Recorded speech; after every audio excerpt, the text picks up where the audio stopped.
जय हिंद दोस्तों, रक्षित खन्ना के इस चैनल में आपका स्वागत है। दोस्तों, आज के इस वीडियो में मैं आपके लिए एक स्पेशल कवरेज लेके आया हूं, वो भी दिल्ली के रामलीला ग्राउंड से। यानी भूतपूर्व सैनिकों की दिनचर्या कैसी रही सुबह से लेके अब तक। जैसा आपको पता है, दिल्ली के रामलीला ग्राउंड में एक ऐतिहासिक आंदोलन था। अलग अलग स्टेट से, अलग अलग जगहों से भूतपूर्व सैनिक आए। तो दोस्तों, दिन की शुरुआत बसों में, गाड़ियों में भूतपूर्व सैनिकों से हुई। जैसा कि आप पीछे देख रहे हैं, इसमें भूतपूर्व सैनिक अलग अलग स्टेट से, अलग अलग जिले से बसों में, गाड़ियों में बैठकर दिल्ली के रामलीला मैदान पहुंचे। अब दोस्तों, अगली खबर। यहां पे जैसे ही भूतपूर्व सैनिक दिल्ली के रामलीला मैदान पहुंचे तो उनका स्वागत करा गया फूलों से, बैंडों से। एक अच्छा स्वागत भूतपूर्व सैनिकों का, जैसा कि आप यहां पे देख रहे हैं। यहां पे फूल चढ़ाए जा रहे हैं, इनका स्वागत हो रहा है नगाड़ों से, बैंड से। फिर दोस्तों क्या हुआ, अलग अलग बैनर के साथ पहुंचे। बिल्कुल दोस्तों, भूतपूर्व सैनिक अपने अलग अलग स्टेट के बैनर ला रखे थे। जैसा कि आप यहां पे देख रहे हैं, यहां पे झज्जर स्टेट का बैनर, यहां पे उत्तराखंड चंपावत का बैनर, यहां पे रेवाड़ी का बैनर, यहां पे पंजाब का बैनर, यहां पे उड़ीसा का बैनर, और यहां पे फिर सूरत का बैनर। तो अलग अलग स्टेट से जो भी भूतपूर्व सैनिक आ रखे थे, तो एक बैनर ला रखे थे अपने साथ। उसमें इनकी सिटी, स्टेट, जिले का नाम लिखा हुआ था। तो दोस्तों, आप यहां पे देख रहे हैं, सबसे अच्छी बात, बैनर पे उनकी मांगे भी लिखी गई थी। जैसा कि आप यहां पे देख रहे हैं, एमएसपी में असमानता, ओआरओपी 1-2 में धोखा, यानी जो भी मांगे हैं भूतपूर्व सैनिकों की, वो इस बैनर में लिखी हुई थी। तो दोस्तों, ये उनके अंदर से इच्छा निकल रही थी भूतपूर्व सैनिकों के, कि हमें आंदोलन में जाना है। वाकई में हमारे साथ धोखा हुआ है, हमारी जो मांगे हैं वो इस आंदोलन के जरिए भारत सरकार तक पहुंचे। तो दोस्तों, आप यहां पे ये बैनर देख रहे हैं अलग अलग संगठनों के, जो भूतपूर्व सैनिक दिल्ली के रामलीला मैदान में लाए थे। चलते हैं दोस्तों अगली खबर की तरफ। फिर दोस्तों, कितनी संख्या बल थी, सबसे बड़ा क्वेश्चन है। दोस्तों, ये संख्या बल थी लगभग 1 लाख से 1,50,000 के बीच में, इतनी संख्या थी। जैसा कि आप पीछे देख रहे हैं, जो कुर्सियां थी, चेयर थी, सब भरी हुई थी, जैसा कि आप यहां पे भी देख रहे हैं। तो दोस्तों, संख्या बल का इंपैक्ट भारत सरकार पे जरूर पड़ेगा।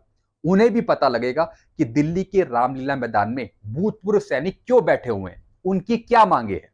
तो दोस्तों, इसलिए संख्या बल दिखाना सबसे ज्यादा इंपॉर्टेंट होता है जब भी कहीं आंदोलन होता है। तो दोस्तों, जो ये आंदोलन हुआ दिल्ली के रामलीला मैदान में, तो जैसा मैंने आपको बताया, लगभग इनकी संख्या बल 1 लाख से 1,50,000 के बीच में थी।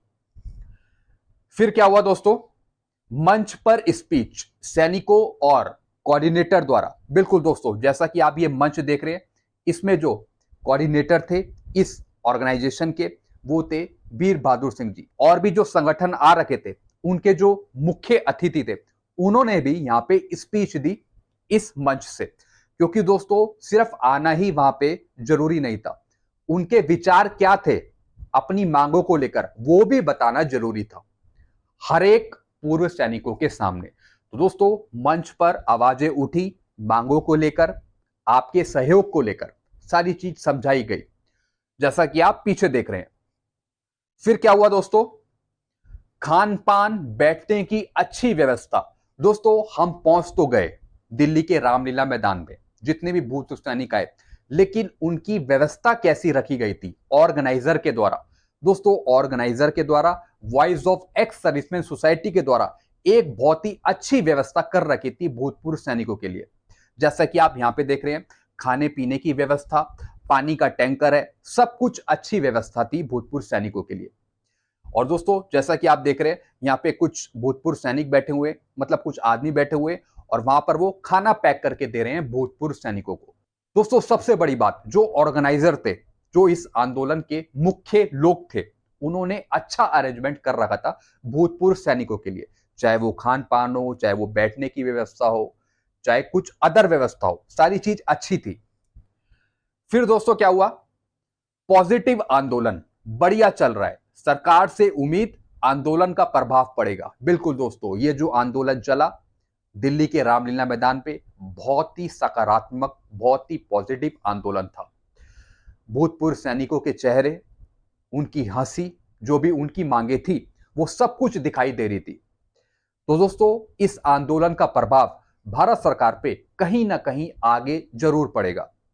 भारत सरकार भी या फिर उनके जो नेता हैं, जो भी आदमी है, वो कहीं ना कहीं इस आंदोलन को देख रहे होंगे, क्योंकि दोस्तों ये भूतपूर्व सैनिकों की मांगे हैं, कोई छोटी मोटी मांगे नहीं है। एक जबरदस्त विसंगतियां हैं जब भी भूतपूर्व सैनिक इस आंदोलन में इकट्ठा हुए हैं, अलग अलग स्टेट से, अलग अलग जगहों से। तो दोस्तों, इस आंदोलन का प्रभाव जरूर एक ना एक दिन भारत सरकार पे जरूर पड़ेगा, और जो मांगे हैं भूतपूर्व सैनिकों की, वो एक ना एक दिन जरूर पूरी होंगी, ऐसी हम आशा करते हैं।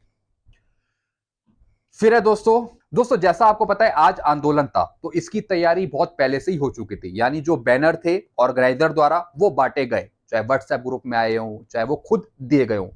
तो दोस्तों, इसमें एक ट्वीट भी करा हुआ था अविनाश कुमार जी ने, जिसमें यह बताया गया था कि आज एक आंदोलन है दिल्ली के रामलीला मैदान में।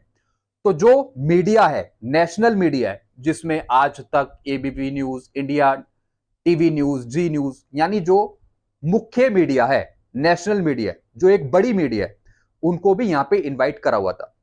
इस ट्वीट के माध्यम से, जैसा कि यहां पे ट्वीट कर रखा है इन्हें, इन नेशनल मीडिया को इन्हें हाईलाइट कर रखा है, यानी ये भी आज दिल्ली के रामलीला मैदान पर पहुंचे, अपना सहयोग करें और अपनी मीडिया के थ्रू भारत सरकार तक इस आंदोलन की बातें पहुंचाए। तो दोस्तों, मुझे लगा कि ये जो मीडिया है कहीं ना कहीं आज पहुंचेगी दिल्ली के रामलीला मैदान में। तो दोस्तों, ये जो मीडिया है, आज तक, एबीपी न्यूज, जो बड़ी बड़ी मीडिया है, ये मुझे लगा है कि आज शायद ये नहीं पहुंची है वहां पर उनको कवर करने। तो दोस्तों, ये सबसे बड़ी गलत बात है। जो भूतपूर्व सैनिक जो देश की रक्षा करते हैं, उनकी जो मांगे हैं, उसको कवर करने के लिए एक बड़ी मीडिया, एक नेशनल मीडिया को भी आना चाहिए था। कुछ और मीडिया पहुंची है, जो दूसरे यूट्यूब चैनल्स वाले हैं, वो पहुंचे हैं वहां पे, कुछ मीडिया कवर कर रही थी, लेकिन जो बड़ी मीडिया है, नेशनल मीडिया है, बड़े लेवल पे, वो मीडिया नहीं पहुंची। तो उनको भी भूतपूर्व सैनिकों की जो मांगे हैं, जो आंदोलन चल रहा था वहां पे, उसको भी कवर करना चाहिए था, क्योंकि उनके द्वारा जो चीजें बताई जाएंगी, समझाई जाएंगी, उसका इंपैक्ट भारत सरकार पे जल्दी आएगा, वो जल्दी पहुंचेगी भारत सरकार के पास। दोस्तों, ये थोड़ा सा दुख हुआ कि जो बड़ी नेशनल मीडिया है, वो वहां पे नहीं पहुंची इस आंदोलन के दौरान। तो ये भी होनी चाहिए वहां पे। चलते हैं अगली खबर की तरफ। फिर दोस्तों, एक पेंशनर हैं जिन्होंने कमेंट किया मुझे, और इस कमेंट से मुझे काफी गुस्सा आया। एक पेंशनर लिखते हैं, कोई नहीं आ रहा है क्योंकि एफवीए की कॉल नहीं है। यानी ये कह रहे हैं कि मैं तो नहीं आ रहा दिल्ली के रामलीला ग्राउंड में, क्योंकि फेडरेशन ऑफ वेटरन एसोसिएशन की तरफ से कोई कॉल नहीं करी गई है। दोस्तों, एक चीज मैं इनसे पूछना चाहूंगा, जो ये आंदोलन चला, अगर इसका प्रभाव भारत सरकार पे पड़ जाता है, भारत सरकार ओआरओपी की जो गलती है वो ठीक कर देती है या फिर पेंशन बढ़ा देती है, तो दोस्तों, ये जो पेंशनर हैं जिन्होंने लिखा, क्या ये मना कर देंगे लेने से? मैं इनसे पूछता हूं, अगर ओआरओपी की विसंगतियां ठीक हो जाती हैं इस आंदोलन से जो दिल्ली के रामलीला मैदान में हुआ, तो दोस्तों, जो भी उसका हक है, तो क्या ये पेंशनर लेने से मना कर देंगे कि मैं नहीं लेता? दोस्तों, ये भी आगे बढ़कर लेंगे जो ऐसा लिख रहे हैं। तो दोस्तों, जो इनकी सोच है, नेगेटिव सोच, बहुत ही गलत सोच है इनकी। तो दोस्तों, ऐसी सोच रखना बहुत ही खराब है। जो भी ये मांग उठी है, जो भी ये आंदोलन हुआ है, ये हर एक भूतपूर्व सैनिकों के लिए हुआ, चाहे वो फेडरेशन ऑफ वेटरन एसोसिएशन के आदमी हो, चाहे किसी संगठन के आदमी हो। ये कोई एक संगठन का काम नहीं है जो दिल्ली के रामलीला मैदान में बैठा है। 1 लाख से 1,50,000 के बीच में जितने भी भूतपूर्व सैनिक आए, उसमें अलग अलग संगठन हैं। तो जो फायदा मिलेगा भारत सरकार के द्वारा, वो हर एक संगठन के आदमियों को मिलेगा, हर एक पेंशनर्स को मिलेगा। तो दोस्तों, ये यहां पे इनकी गलत सोच है। बल्कि फेडरेशन ऑफ वेटरन एसोसिएशन की तरफ से भी, झज्जर से, हरियाणा से, वहां से भी इस आंदोलन में आए हैं लोग। तो दोस्तों, सबसे बड़ी दिक्कत है कि एकता नहीं है। जब तक एकता नहीं होगी, जब तक भारत सरकार आपका कुछ काम नहीं करेगी। भारत सरकार को संख्या बल दिखाना है, एकता दिखानी है, तभी आपकी मांगे कुछ पूरी हो सकती है। अगर आप इस तरीके के कमेंट करेंगे कि एफवीए की कॉल नहीं है, हम तो नहीं आएंगे, तो दोस्तों, ये सब बेकार की बातें हैं।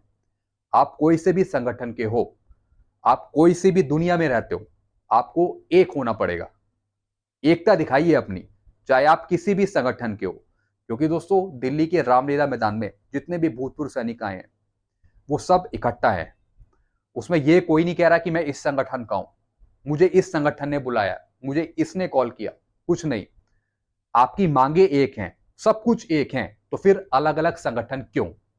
तो इसलिए अभी से, आज से, इस टाइम से एकजुट हो जाइए, मुट्ठी बनिए, संख्या बल बनिए और अपनी ताकत दिखाइए। जो भी आपकी मांगे हैं शांतिपूर्वक ढंग से भारत सरकार से मनवाइए, यही एक हल है।